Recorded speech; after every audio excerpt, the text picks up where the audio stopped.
सुबह के बज रहे हैं 7:30 और लेह की सड़कों पर दिन धीरे धीरे रफ्तार पकड़ रहा है। मार्केट में दुकानें धीरे धीरे खुलना स्टार्ट हो गई हैं और कुछ लोग कुआवा और कुछ लोग चाय पीकर अपने दिन की शुरुआत कर रहे हैं। कल तक जो सड़कें सफर का हिस्सा थी, आज वही सड़कें हमें लेह से रूबरू करवाने वाली है। सुबह सुबह ये सुकून, ये ठंडी हवा और पहाड़ों के बीच से झांकता ये शहर सुबह को और खूबसूरत बना देता है। जब तक मेरे ट्रैवल पार्टनर की बैटरी चार्ज होती है, तब तक हम लेह मार्केट को एक्सप्लोर कर लेते हैं।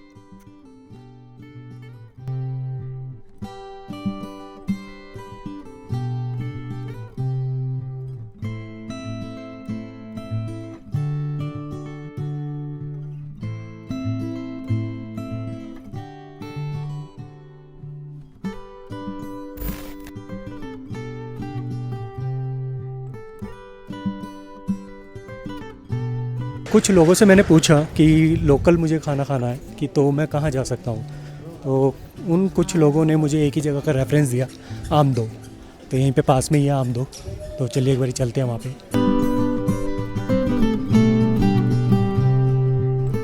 अगर आप प्रीपेड यूज़र हैं तो 500 रुपये देकर पोस्टपेड यूज़र बन जाना, क्योंकि यहाँ वही काम आएगा। लगता है लेह में खाने की शुरुआत थोड़ा लेट होती है, इसलिए आज ब्रेकफास्ट मेरी किस्मत में नहीं।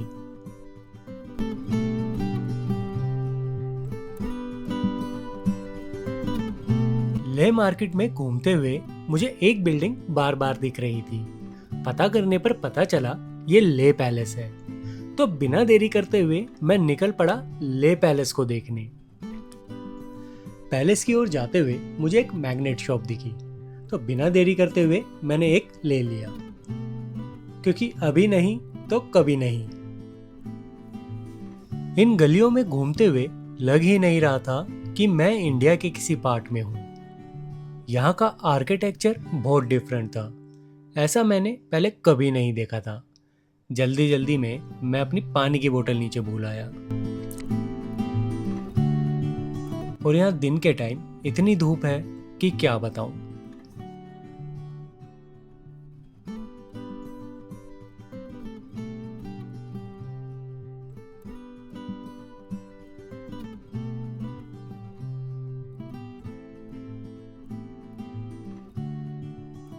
लगता है किसी ने दावत उड़ाई है। ये है लेह पैलेस, जो 9 मंजिला इमारत में बना हुआ है। इसके बारे में मुझे ज्यादा नहीं पता, तो इसलिए इसमें आपकी मदद करेंगी। 17वीं सदी में राजा सेंगे नामग्याल द्वारा बनवाया गया लेह पैलेस लाचेन पालघर 9 मंजिला एक ऐतिहासिक इमारत है, जिसकी वास्तुकला तिब्बत के प्रसिद्ध पोताला पैलेस से प्रेरित है। बिना सीमेंट या लोहे के सिर्फ मिट्टी, पत्थर और लकड़ी से बना ये महल 1830 के दशक तक लद्दाख के शाही परिवार का निवास स्थान था, जिसे डोगरा आक्रमण के बाद छोड़ना पड़ा। अपनी मोटी दीवारों के कारण अंदर से गर्म रहने वाला ये महल आज भारतीय पुरातत्व सर्वेक्षण (ASI) के अधीन एक प्रमुख पर्यटक स्थल है, जहां प्राचीन शाही मुकुट, थंका पेंटिंग्स और गहनों का संग्रह मौजूद है।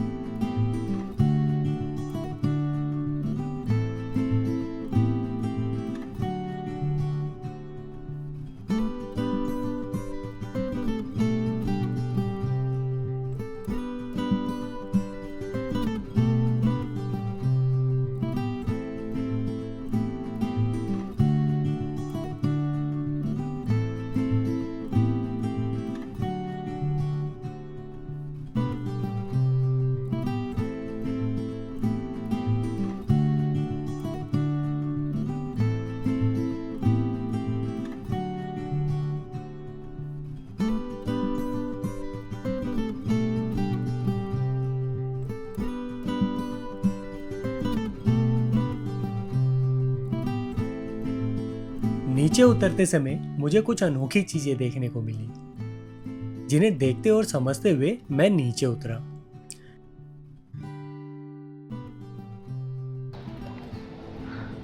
जब मैंने इस ट्री को दूर से देखा तो मुझे लगा रियल है, मतलब ऐसा मैंने सोचा ही नहीं, मतलब ऑब्वियस सी बात है, रियल होगा। बट जब मैंने अब यहाँ पास आके देख रहा हूँ तो ये आयरन्स के स्टिक पोल्स को जॉइंट करके इसको बनाया गया है, काफ़ी खूबसूरत है।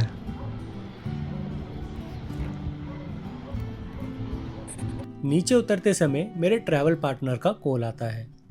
लगता है उनकी बैटरी चार्ज हो चुकी है।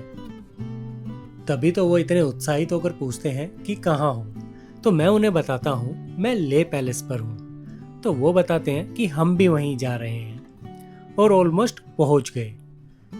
मैं अपने काम में इतना खोया हुआ था कि मुझे पता ही नहीं चला कि वो कब निकल गए। लेकिन उन दोनों को मैं क्यों नहीं दिखा।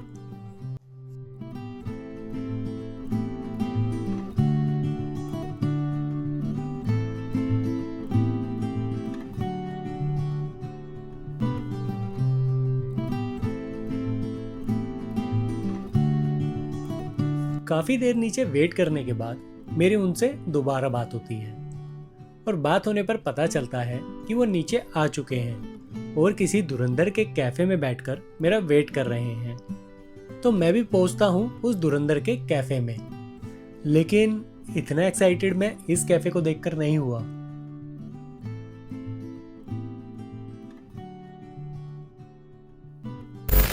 जितना एक्साइटेड मैं हुआ इस कैफे को देखकर, इंडस कैफे।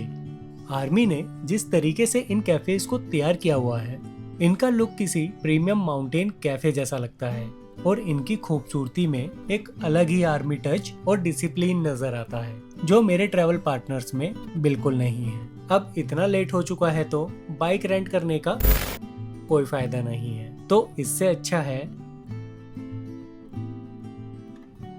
जरूरी नहीं कीड़ा सिर्फ दांत में हो। वो मुझे इन लोगों को देखकर पता चला। एक बंदा जो साइकिल पर निकला है भारत यात्रा पर, एक बाइकर जो लद्दाख का सर्किट पूरा कर रहा है और एक बाइकर जो महाराष्ट्र से निकला है 51 शक्तिपीठ की यात्रा पर। लगता है मैं भी सबसे ज्यादा साइकिल चलाने का अपना रिकॉर्ड यहीं तोड़ूंगा। अंकल ने 800 बोला और हमने 500। अंकल ने डन कर दिया। हमने अपने आप को शाबाशी दी कि हमने 300 रुपये कम करवा लिए और निकल गए। लेकिन जाते हुए हमने सोचा 500 में तो स्कूटी मिल जाती है। कट गया। लेकिन कटना तो अभी बाकी था। जिस रास्ते से हम जा रहे थे उसी रास्ते में हमें दिखा हॉल ऑफ फेम। हमने अपनी साइकिल पार्किंग में लगाई और पहुंचे हॉल ऑफ फेम।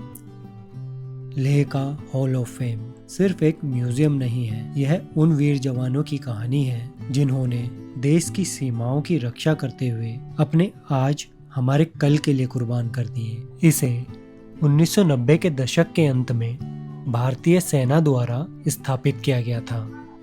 यहाँ मौजूद हर हथियार, हर तस्वीर और हर नाम हमें उन वीर जवानों की याद दिलाता है जिन्होंने दुश्मन के सामने कभी हार नहीं मानी। ये जगह हमें बताती है कि सीमा पर खड़ा हर एक वो सैनिक सिर्फ जमीन की नहीं, पूरे हिंदुस्तान की रक्षा करता है। इस कैफे को देख मुझे ये एक्सपेंसिव लगा। एक बार को तो हम वापस मुड़ गए थे, लेकिन जब देखा कि ये आर्मी कैफे है तो हमने एंट्री कर ली। और एंट्री करने के बाद पता चला ये एक्सपेंसिव नहीं, ये तो चीप है। लेकिन इसका लुक जैसा मैंने आपको पहले बताया था। साइकिल पर टहलते हुए जब हम आगे की ओर बढ़ते हैं तब हमें एक पहाड़ पर मोनेस्ट्री दिखती है। तो हमारा कौन सा पेट्रोल लगना था। हम चल पड़े उस मोनेस्ट्री की ओर और इस चढ़ाई पर पैंडल मारते हुए मुझे याद आया कि जाते समय का रास्ता ऐसा ही मिलने वाला है। तो टेंशन बढ़ गई।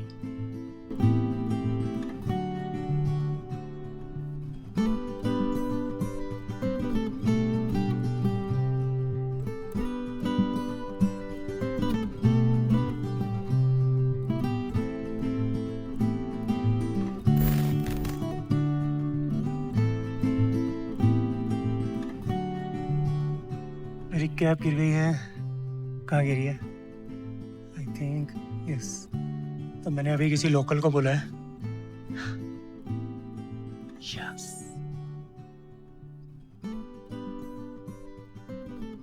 ये भी छोटा रहेगा।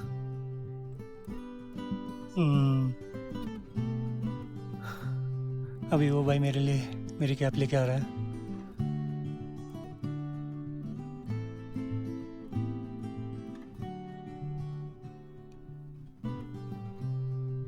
भैया अगर कुछ डेंजर है तो रहने दो, मत लाना।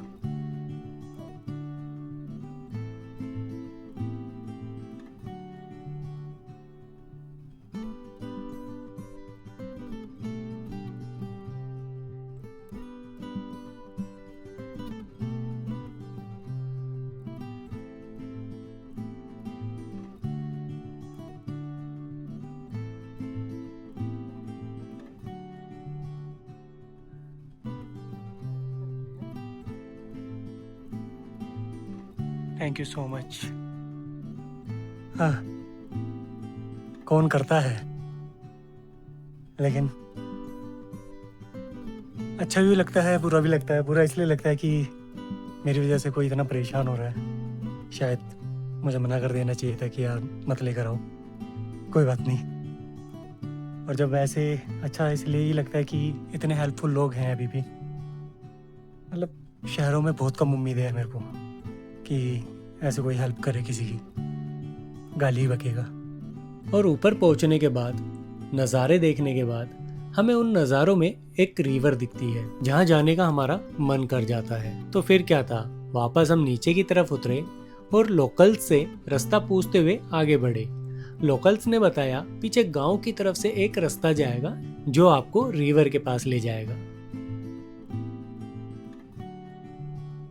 तो रिवर पहुंचने से पहले हमें एक गेट मिलता है जहां पे हम अपनी साइकिल खड़ी करते हैं और एंट्री करते हैं। वहां पहुंचकर मैं देखता हूं कि वहां पर इंडियंस की विजिबिलिटी 0 थी और फॉरेनर्स की 100%।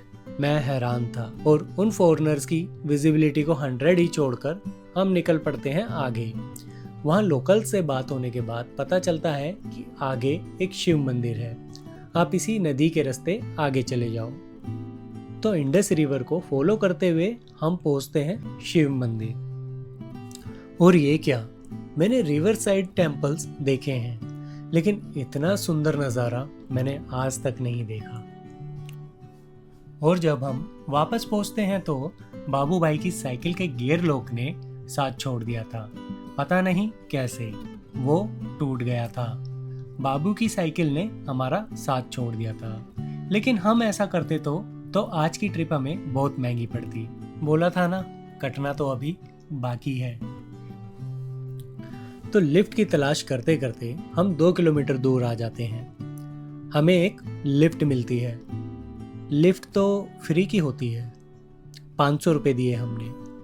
अभी तो साइकिल वाले अंकल को भी हर्जाना देना था।